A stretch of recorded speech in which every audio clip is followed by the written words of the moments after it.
well, let's see how we say that. Acetaminophen. Is that okay? Good idea. Let's ask RFK Jr. What was the thing he said recently? I don't think people should be taking medical advice from me. The MMR, I think, should be taken separately. This is based on what I feel. Thank God this is based on what Donald Trump feels and not something dangerous like medical science. The mumps, measles, and the three should be taken separately. He doesn't know what the third one is. Certain elements of genius that can be given to a baby, and the baby can get better. What? Don't want to be an American idiot. Don't want a nation under the new mania. Hello lovely people, my name is Emma. Welcome back to my channel. Welcome if you are new. Welcome to my new office. Don't look at it. Yeah, okay? It's not done. I have just moved. This is my first attempt at filming in this space, so it might look a bit weird, it might be a bit messy. Yes, there is a big stack of PS1 games in the foreground of the frame. I've lost all my scents, but that's okay, because you can't smell me. I could smell like anything. I could smell like lasagna. You don't know. The reason I'm so terribly unprepared is because I just had to make a video regarding today's announcement, which will be, I guess, yesterday in your time. Good news, everyone. Trump's cured autism. For a long time now, Trump has been promising to cure autism. Amazing thing to claim. A cure for a spectrum disorder like autism. It's hard to imagine what that would look like. Do you think if Trump or RFK Jr. or maybe somebody with a tiny bit more medical expertise actually did develop a cure, like how would that work? Do you think you would like take a pill and overnight you'd lose like your special interests and suddenly understand how eye contact works? Honestly, lads, the only reason that I think I can maintain a vaguely appropriate level of eye contact is trial and error from watching other people. It was so drilled into me as a child that eye contact is the most important thing. It's impolite not to make eye contact. You'll never get a job if you don't make eye contact. I took that so to heart that later I realized, to my horror, that I was actually horrifying people because I would just stare at them for the entire duration that they spoke. It turns out that's not what people want either. Whatever gene, whatever like protein, whatever thing in your brain makes you somehow unconsciously know what level of eye contact to maintain with people, I do not have that. The idea of taking a magic pill and suddenly understanding is kind of interesting to me. Obviously everybody with a functioning rational mind, aka not Trump or any of his administration, knows that the idea of curing autism is ridiculous and offensive. So it came as no surprise to me, despite the fact that a few days ago Trump was saying that he was about to release the cure for autism. We're about to publish like the most life-changing thing ever. It's the cure for autism. It will come as no surprise to any of you that what he actually revealed was they have now understood the cause of autism. They haven't. Turns out Trump's cure for autism is on par with the 7 wars that he solved. Autism is among the most alarming public health developments in history. There's never been anything like this. 1.2 million Americans died of COVID-19. But autism is the most alarming? How do you think Elon Musk feels about all of this? Because despite all the drama in their budding romance, they were chums. And Elon Musk is neurodivergent enough to use that as an excuse for all of his terrible behavior. Do you think he's like sat around watching the news like, motherfucker's trying to cure me now? Let's be honest, the only people who are concerned about autism as a health issue, like a health scare, are the very minimal but vocal number of parents who are so afraid of their child being different in any way and not willing to adapt their nurturing to a slightly different cognitive approach. And fuck those people. You can't magically make your child like everyone else, whether they're autistic or they're gay or any of the other things that people have tried to cure because it's slightly different than the norm. Something about RFK Jr. just kind of jittering there in the background just gives me chills, man. It's not good. Just a few decades ago, 1 in 10,000 children had autism. So that's not a long time. And Forgive me for correcting you, Donald. If that number is correct, which when it comes to big D and numbers, I don't totally trust. But also it's just vague enough that you can't really fact check. If that number was correct, it would be 1 in 10,000 children are diagnosed autistic. And the thing about science and medicine is that generally it's gotten better over time. When it comes to all manner of conditions that we didn't even know existed, our diagnostic tools get better and better the more we study them. There are sociological and cultural factors at play here as well. We know very well now that neurological conditions especially are underdiagnosed in women because they tend to present differently than in men. That plus the ability to get serious medical treatment and be taken seriously varies according to gender, just like it has according to race. So these are all factors to consider. I've always heard, they say a few, but I think it's a lot less time than that.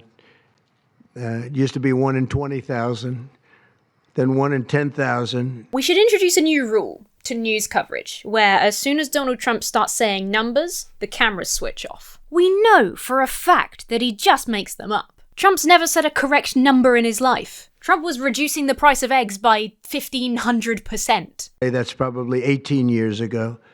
And now it's 1 in 31, but in some areas it's much worse than that, if you can believe it. 1 in 31. Again, particularly when it comes to neurological differences or anything that it just involves perception, especially conditions that can be masked. This is the diagnostic rate, right? This is the number of people who have been diagnosed with autism spectrum disorder, right? That is very different from the number of people who have it, the number of people who used to have it versus the number of people who used to be diagnosed with it. It's just such a fundamentally important and simple thing to point out whenever you're having this conversation, that the numbers you're talking about are diagnostic numbers. I feel like anyone with half a brain would know to differentiate that.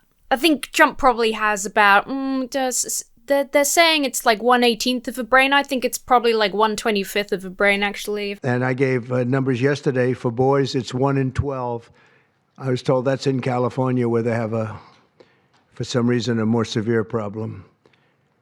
But whether it's 1 in 12 or 1 in 31, can you imagine? That's down from 1 in 20,000, then 1 in 10,000. Well, that would be up from, but that's the least of our problems here. And now we're at the level of 1 in 12 in some cases for boys. If this was all true, right? If there was some medical reason why, there's something in the water, or whatever. There's something going on that's producing more autistic children in this area, or more autistic boys for some reason, some mysterious reason in this area. What's the problem? The main issue with this autism speaks style, searching for a cure, searching for treatment, trying to help. The main problem here with trying to prevent autism is this inherent idea that more autistic children, or more diagnosed autistic children, is a bad thing. Which is weird, because one of the major stereotypes about autism especially, but neurodivergence in general, is that it produces geniuses and innovators because of a different, more unique way of thinking. The fact that that stereotype also lines up with "we must cure autism" makes me wonder if this isn't people feeling insecure. These people think differently to me, and some of them are smarter than me, so we should probably stop whatever's going on here, which is a totally bizarre way to think, but I do reckon that's a part of it. And if Trump is allowed to blindly guess what's going on, then so am I. 1 in 31 overall. So since 2000, autism rates have surged by much more than 400%. Instead of attacking those who ask questions, everyone should be grateful for those who are trying to get the answers to this complex situation. Oh, I'm sorry, Donald, have we offended you? The thing is, if this was genuine research by somebody compassionate, maybe even, heaven forfend me saying this, somebody autistic, was trying to understand better how autistic brains function differently in order to support autistic people and help them function more easily and see what resources might be, better adapted to help. But it's not about helping people. It's about wiping them out. That's why people push back on this idea, because you're saying that there's more autistic people than ever, and that's terrible. We've got to stop them being born. That's what the pushback is for, dude. Real research, social and scientific, into how do we better understand how people with neurodivergent brains learn better so we can help them in the classroom. There's been some amazing stuff in developing tools for people who are non-communicative, or people who are non-communicative in the sense that they don't speak, debunking the myth that people who don't speak are non-communicative and finding ways to enhance that communication between other people. That's That's autism research that matters and helps people. This is just, it's a disease and people are so scared they're going to have an autistic child and don't know what to do, so we're going to cure it. That's why people push back. And the first day all of these great doctors behind me were there, I told them this is what we have to find out. Because when you go from 20,000 to 10,000 and then you go to 12, you know there's something artificial. They're taking something. And by the way, I think I can say that there are certain groups of people that don't take vaccines and don't take any pills that have no autism. That's because they're dead. That's such an arbitrary thing to say. Like, yes, of course there are people who don't take vaccines who also don't have autism. There are lots of people who take vaccines and don't have autism. What a bizarre assumed correlation. I mean, it's not bizarre when you're this deeply entrenched in alt-right conspiracy theories. It all makes sense. It's all connected. X-Files music, like, of course, but what a fucking stupid thing to say. Just in the middle of this health update, slip in some anti-vaccine shit. Does that tell you something? That's currently, is that a correct statement, by the way? There are some studies that suggest that, with the Amish, for example. The Amish. Good idea. Let's ask RFK Jr. What was the thing he said recently? I don't think people should be taking medical advice from me. Here's the thing, right? And I'm going to get a bit general and preachy for a second, so you can skip ahead if you want to. It means nothing for Trump to look around his posse of Trump-appointed peons and say, was that correct? They're either going to stay silent or they're going to say, yes, here's a way in which you're definitely correct, Donald. Lick, lick, lick your boots. One of the many major problems with a pseudo-dictator, a would-be dictator like Trump, and if you think that's a mean thing to say, he literally idolizes and emulates dictators. So I don't think Trump would be offended by that notion. They absolutely surround themselves with yes men. The reason we have somebody like RFK Jr. who is so hilariously unqualified for his position is because he's a yes man. The problem with filling the administration with these yes men who aren't qualified to be there is that they will absolutely do anything to maintain that position because they know that should the democratic process proceed as it should, they'll never work in government again. Not only is it that if they challenge Trump, if they disagree with Trump, to the best of his ability, he will not just fire them, but probably publicly shame them in a way that threatens their livelihoods and their reputations forever. But should Trump then vacate the office and lose power, they are also likely to never work again. So it's not just the dictator, but it's their peons as well.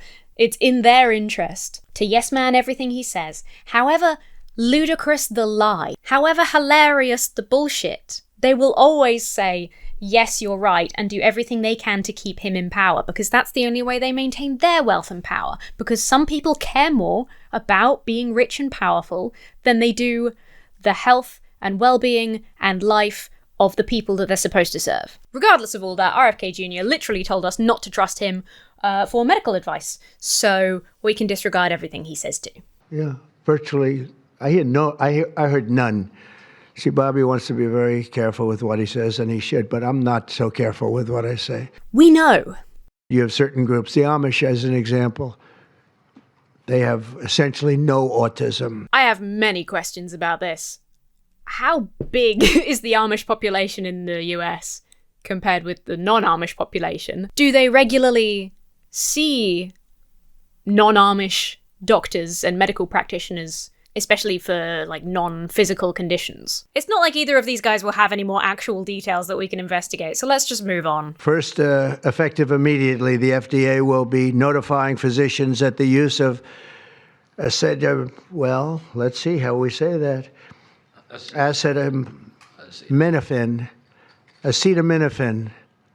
Is that okay? I pronounce a lot of stuff wrong on this channel, okay? Sciencey words like that, I'm bound to get some of them wrong. But first of all, sadly, I'm not the President of the United States. If it's pivotal to the conversation and you're making a hugely important announcement, just look it up.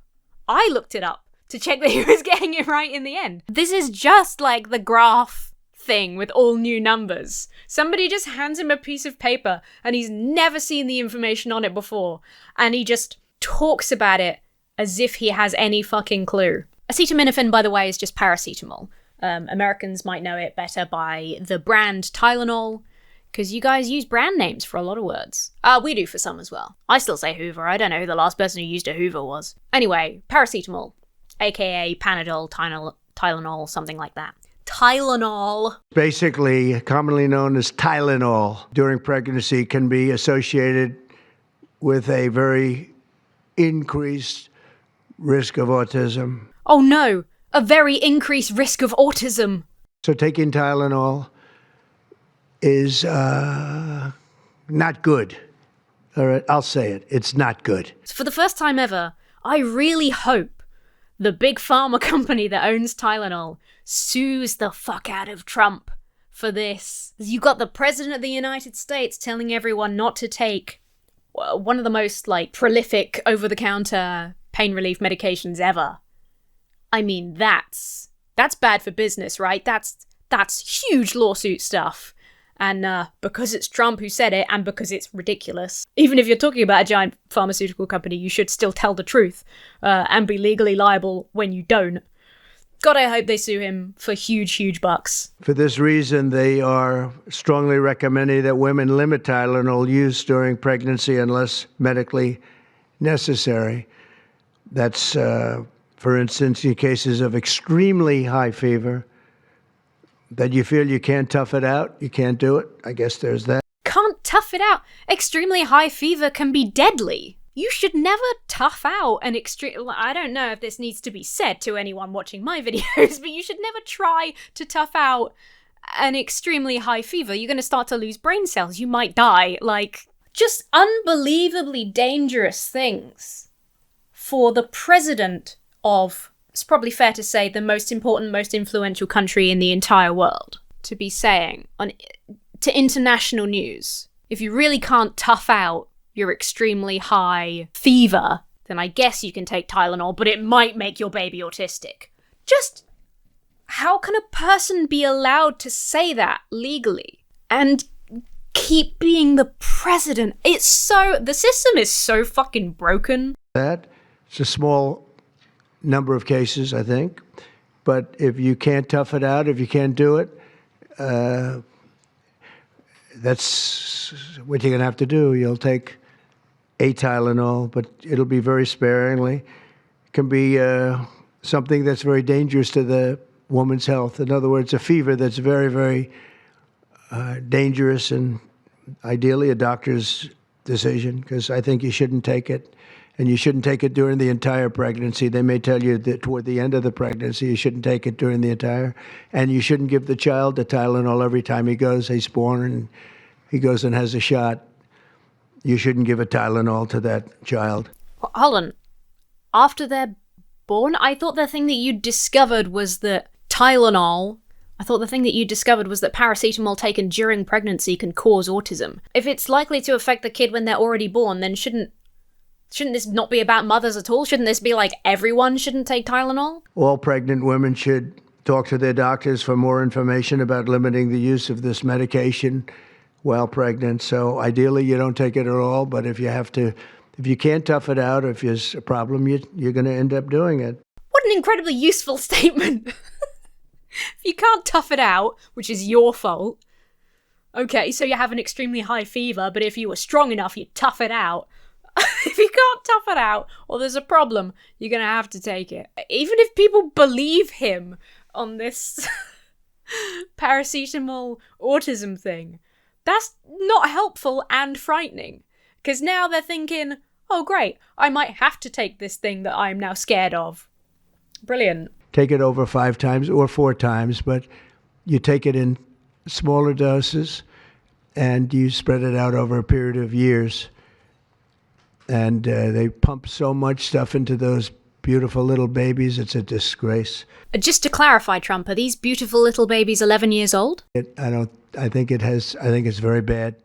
They're pumping, it looks like they're pumping into a horse. You have a little fragile child, and you get a vat of 80 different vaccines, I guess, 80 different blends, and they pump it in. This is going to be a redundant thing to say to somebody peddling anti-vax nonsense, but it's a good thing. that kids get more vaccines. That's how we eliminated, it looked like for a while, polio. That's how we stopped animals getting rabies. So ideally, a woman won't take Tylenol. And on the vaccines, it would be good instead of one visit where they pump the baby, load it up with stuff, you'll do it over a period of 4 times or 5 times. I've been so into this issue for so many years just because I couldn't understand how a thing like this could happen. And it's artificially induced. It's not like something that when you go from all of those, healthy babies to a point where I don't even know structurally if a country can afford it, and that's the least of the problems. What?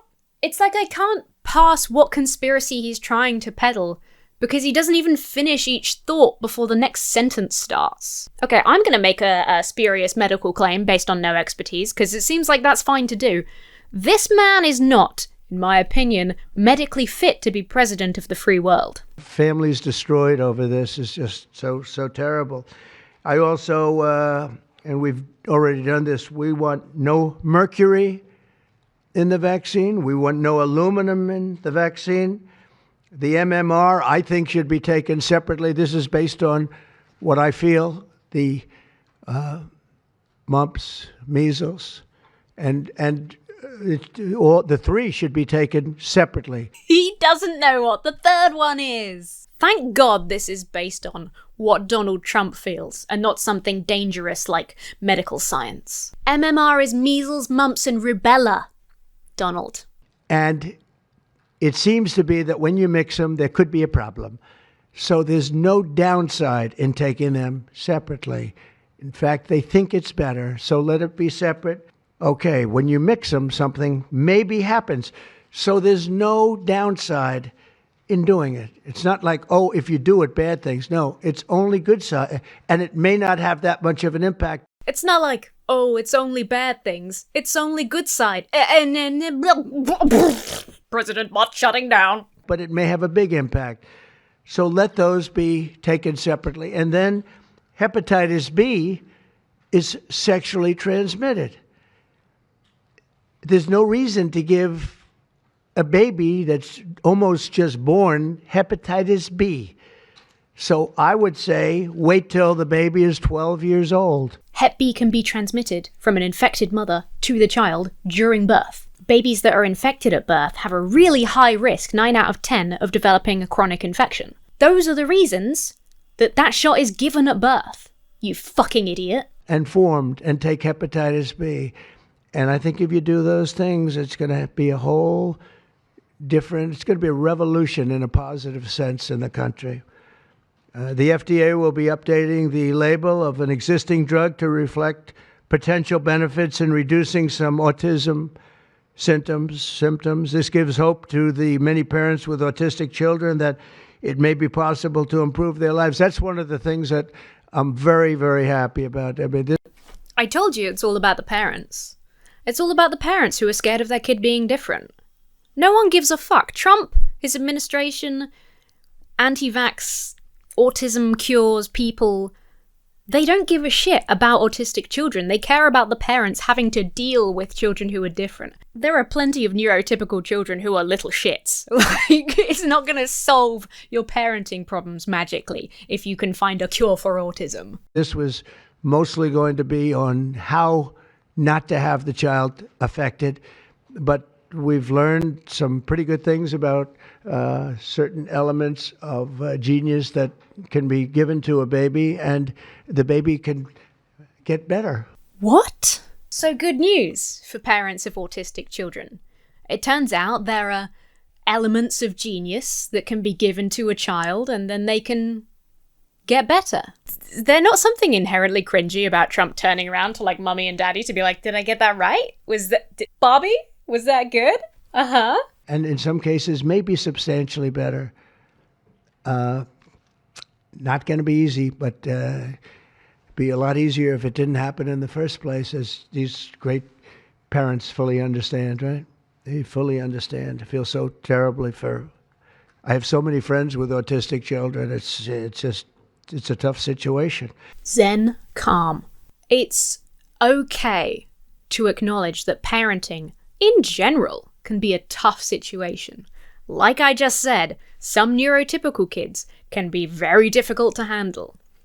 Neurodivergent kids have different difficulties. You maybe need outside resources. You maybe need to rethink your parenting style. If this is like your second or whatever child, then you might not be able to do the same things you did with your first child. And that can present difficulties. And it's okay. I do think it's okay to acknowledge that.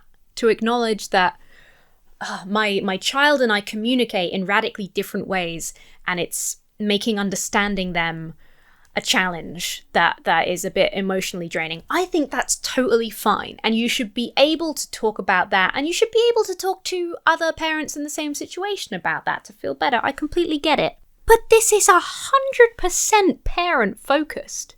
This is 100%, how do I stop my kid being different because it's too hard to raise them? They don't give a shit about the kids. There's nothing here about the kids. Most parents of autistic children, the normal, healthy, responsible kind of parents, when they talk about the difficulties in the challenges that came up when they learned that their child was autistic, etc., they describe the journey as vastly improving and making a better and more beautiful relationship because it's just about understanding their child better. And as soon as they started learning how to understand them better and trying different things than, you know, the sort of neurotypical parenting guide, then they embraced a wonderful new life with their children, and it was a really positive thing. That tends to be what people say. This is so negative. It just puts autistic children as a problem. This approach to curing autism, and it's always talked about with regards to children, right? Because it is, as I keep hammering in, 100% about parents. It's not about autistic people living a better life, because that research is being done responsibly in plenty of places. It's about curing it so that parents don't have to worry about learning something new. It's so sad, it's so difficult, it's a really challenging thing. Fuck off. Imagine being an autistic kid in a household that plays the news and hearing Trump just saying that you are a problem. The fact that you are different from your peers makes life stressful and challenging and so terrible for your parents. What a thing to say. Finally, to help reach the ultimate goal of ending the autism fever, the NIH will be announcing 13 major grant awards from the Autism Data Science Initiatives. And to be honest with you, to me, that's the least important. It's not even a money thing at this point. There's so much money, but they have to do, and they have to move quickly. When the alternative is that nothing bad can happen, let's do it now. I was just saying to Bobby and the group, let's do it now. Nothing bad can happen. It can only good happen. But with Tylenol, don't take it. We might as well do this pointless and ridiculous research into curing autism, because nothing bad can happen. It can only good happen. Thank you, Mr. President. So, if you're an American taxpayer, that is what your money is going on right now, demonizing autistic children, because they make life too hard for their parents. If I was you, and in fact, even if I was me, which I am, I'd be furious. I'd be fucking furious. I know that everything Trump does, and everything RFK Jr. says, Jesus Christ, some of the things he's come out with recently, everything is an outrage, right? But putting all of this money, that literally backing this just age-old conspiracy theory about certain medications and vaccines causing autism, which is 100%, the vaccines causing autism at least is 100% debunked conspiracy theory that we can trace to the exact source. One of ours, a Brit that we gave to you, Andrew Wakefield. Just going on international news, spreading around this conspiracy theory, demonizing autism and just talking about autistic kids like they are nothing more than a burden. They're not people, they're just a burden for their parents, and it's so sad, it's so sad. And then pouring all of this money into researching how to stop kids being so dang autistic. If you want to help children, put that money into free school meals. You know, there are children out there that aren't getting enough to eat. There are children out there without safety nets. If you really cared about autistic children or any children, there are so many better things you can do with your money than this, than pouring it into medical conspiracies. What a colossal waste. So there you go, that's the latest news. Despite Trump's earlier promise that he was going to reveal a cure for autism, seems like what he's actually revealing is he's dumping a huge amount of money just into the bin. If you like this video, do give it a like, subscribe so you don't miss future videos. There will be another one very soon. I just wanted to jump in and give this as an extra thing because I couldn't not talk about this fucking nonsense. If you were concerned, by the way, my wrist is fine. I just got a bit of RSI in the move. And every day I made it worse by picking up and moving boxes around. So wearing a brace just means I can't twist it and I don't get any pain. I actually wasn't wearing it yesterday because I felt fine again. And then I really, really hurt it badly again pushing these acoustic panels into the wall. They look nice though, don't they? You should also subscribe so you can see what this space looks like when I've actually sorted it out properly. Hey, that'll be nice, won't it? Leave your comments down below. I think that still helps engagement. Who knows? I might have spoiled it all by swearing too much anyway. I'm fucking sorry, YouTube. I was given vaccines as a baby, and this is how I am now. Thank you so much for your support during this move. YouTube never likes it when I miss a week of content, and I've missed a lot of streaming and stuff like that, so a huge, extra special thank you to my giant chickens and colossal quackers over on Patreon for all your patience and support during this trying time.